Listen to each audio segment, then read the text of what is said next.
Good afternoon, Cellar Sleuths. We completed our journey, the Camino to Santiago, from the Portugal route. We've talked about different wines along the way, but I want to let you in on a secret.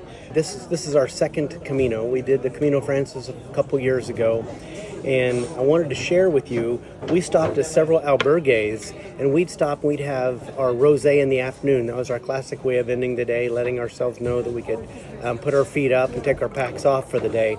But we started to notice at a couple of albergues that the locals would come up to the bar and they would order something.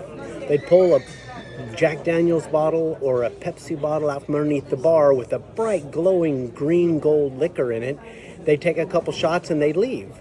And after we saw that 2 or 3 times, I told my son Adam, I said, we gotta go try what they're having. So we walked up and said, I want what they're having. And the guy tried to discourage us, said, no, that's for the locals. You wouldn't like that. We make it ourselves. And we finally said, no, we'd really like to try it. It turns out it's a product called orujo. It's kind of like grappa in Italy. When they're done fermenting the grapes, the product that's left, the skins, the seeds, the leaves, the stems, all those things still have a little sugar left in them. And once you're done pressing the grapes for wine, you can take that marc that's left over and ferment that and distill it, and you come up with what they call a pomace brandy.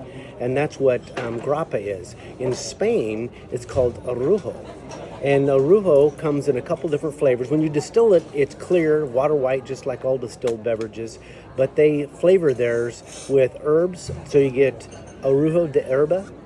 And it has fennel and anise and chamomile and mint and gives this beautiful color and has wonderful herbal notes, and it's just delightful. Every household or farmer that makes grapes also makes orujo. They take pride in their recipe and they serve it to all their friends. And if you ask for it specifically and encourage them a little bit, they'll serve you some of their own too. They don't even have a price for it because they're pouring it out of bottles that they collect because they make their own. They've been doing this for several hundred years. In the last 20 or 30 years, it's become so popular, there's probably 30 distilleries that started making orujo. It comes in a couple different varieties. This is orujo de hierba. There's la crema, and there's also café de hierba, or café de orujo. This is our favorite, orujo de hierba, and it's absolutely delightful. It's a wonderful way to finish the day.